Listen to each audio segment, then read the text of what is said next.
Saya ingin berbagi sebuah kisah di sini. Kisah ini saya baru dapatkan sebenarnya dikirim oleh salah satu sahabat dekat saya, Abdurrahman Suhaib. Hafidhahullah, beliau salah satu teman yang tinggal di kota Jeddah. Dan sering kali kami tukar-tukaran, kadang-kadang dia kirim beberapa cuplikan, walaupun dia bukan seorang alim, dia adalah seorang pengusaha gitu kan, tapi sering kali kami ngobrol dan segala macam. Dia sempat mengirimkan kepada saya sebuah kisah mungkin sekitar 2-3 hari yang lalu. Saya sempat terenyuh mendengar kisah itu. Cuplikan seorang hakim di salah satu pengadilan di Saudi yang menghadapi kasus yang menurut dia kasus yang paling unik gitu. Apa ceritanya? Saya waktu dikirimkan cuplikan sekitar 8 menit cuplikan itu, ada gambar orang tua. Ada seorang ibu tua sekali, sudah keriput semua mukanya. Ada juga 2 laki-laki sudah tua di kanannya, di kanan gambar itu ya. Saya belum menangkap pesannya pada saat itu, tapi kemudian saya dengarkan. Mungkin orang kalau tidak mendengar kisah ini, saya juga sempat kirim ke grup teman-teman dai, Allahu alam sempat terbaca atau tidak, karena 8 menit biasa membuat orang jenuh untuk mendengarkan. Tapi kalau didengarkan insya Allah akan dapat poinnya di situ. Nah, di situ hakimnya sendiri berbicara, dia mengatakan salah satu yang paling unik yang saya pernah temui dalam pengadilan, dia menjadi hakim puluhan tahun gitu. Dia bilang datang seorang yang menurut saya sudah tua, waktu itu lebih tua daripada si hakim, umurnya 60 tahun. Sudah sangat tua, jenggotnya sudah putih, datang, ya, kemudian mendekat kepada hakim, masuk di pengadilan, dia mengatakan, saya punya keluhan hakim. Kata hakim, apa keluhanmu? Dia bilang, keluhanku aku mengeluhkan saudaraku, kakakku. Kata hakim, awalnya saya berpikir, umur 60 tahun, mau mengeluhkan kakaknya, masalah apa ini? Gitu. Sudah sangat tua gitu. Orang bertengkar mungkin antara 20 tahun sama 30 tahun, 40 tahun. Mungkin masih kadang-kadang masih terjadi. Ini 60 tahun. Berarti kakaknya lebih tua. Kata hakim, berapa umur kakakmu? Dia bilang 65 tahun. Apa permasalahan kalian? Kata dia, ceritanya adalah, saya menjadi tentara selama 30 tahun di daerah Tabuk. Tabuk cukup jauh. Di pinggiran Madinah, di pinggiran Saudi, perbatasan. 30 tahun. Dan saya memiliki seorang ibu yang tua. Ibu ini saya titipkan atau dijaga oleh kakak saya yang 65 tahun yang sedang saya keluhkan itu. Kata hakim, lalu apa yang kau keluhkan? Kakakmu menjaga ibumu dan kau pun menjadi askar. Kata dia, iya, ceritanya adalah selama 30 tahun itu saya selalu membagi gaji saya. Setengahnya saya pakai untuk kebutuhan, setengahnya saya berikan untuk kakak saya dan ibu saya. Selama 30 tahun dia bilang, saya pun kebanyakan menghabiskan waktu di wilayah sana. Sekarang saya sudah pensiun. Lalu saya datang ketemu dengan kakak saya dan ibu saya, dan saya bilang sama kakak saya, sudah 30 tahun kamu berbakti sama ibu kita. Dan saya sekarang minta mohon kepada kamu agar memberikan kesempatan kepada saya berbakti sama ibu sebagaimana kau sudah berbakti. Saya cuma minta ibu ini pindah ke rumah saya sekarang. Lalu hakim, tiba-tiba kakak saya menangis, lalu mengatakan, demi Allah kau tidak akan pernah bisa merebut ibu dari aku. Kata si adik, saya bukan merebutnya, saya hanya sekedar mau memindahkan dia ke rumah saya, dan anda bisa ketemu sama dia setiap saat, kau bisa ketemu sama dia setiap saat. Kata kakak saya, demi Allah kau tidak akan pernah bisa merebut ibu dari saya. Sebaliknya kau yang datang kepada saya di rumah ini. Saya tidak akan mungkin melakukan itu. Dia ulangi lagi, dia bilang, saya ulangi lagi, kak, saya hanya memindahkan dia ke rumah saya supaya saya bisa merasakan kenikmatannya berbakti sama ibu sebagaimana engkau telah menikmatinya 30 tahun.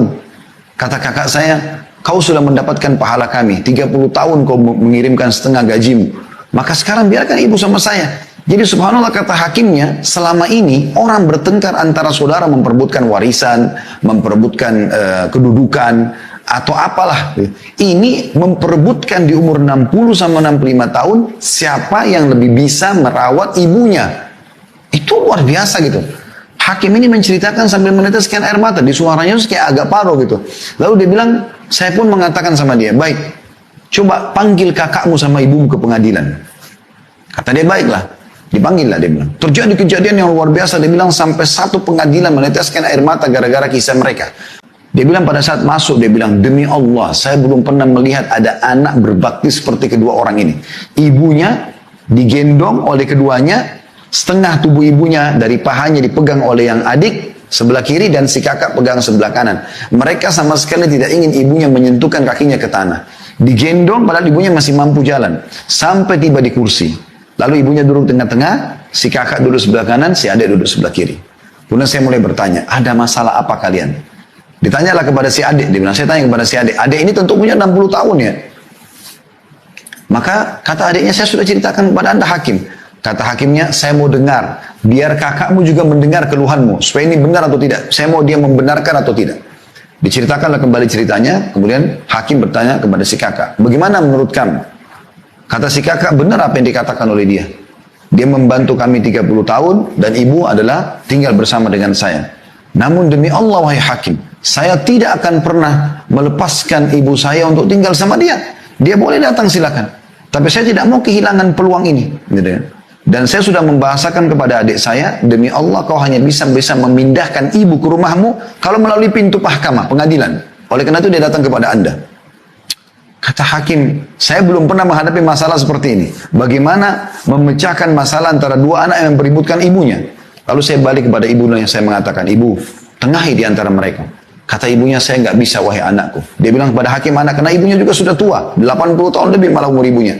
Yang ini ditunjuk si kakak, mata sebelah kanan saya. Yang ini si adik, mata sebelah kiri saya. Dua-duanya ini berbakti sama saya. Saya tidak tahu harus menengahi mereka bagaimana.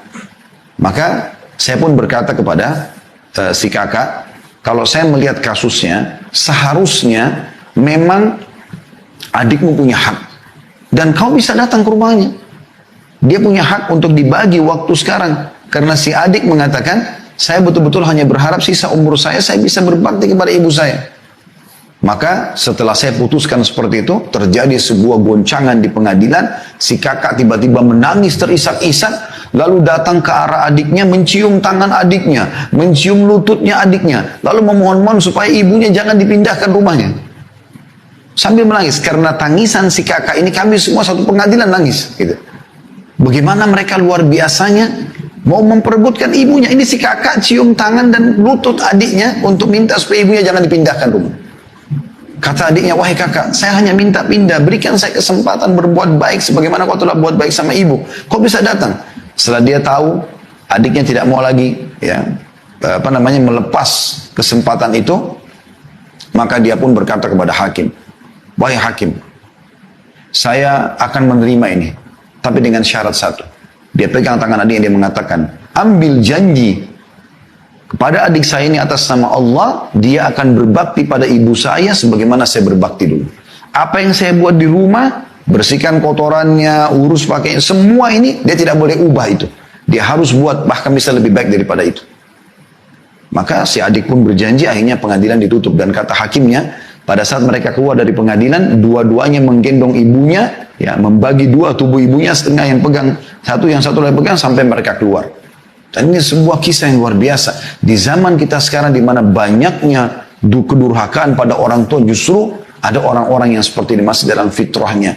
Di umur tua pun mereka tidak mau sia-siakan masalah itu. Ini luar biasa teman-teman sekalian.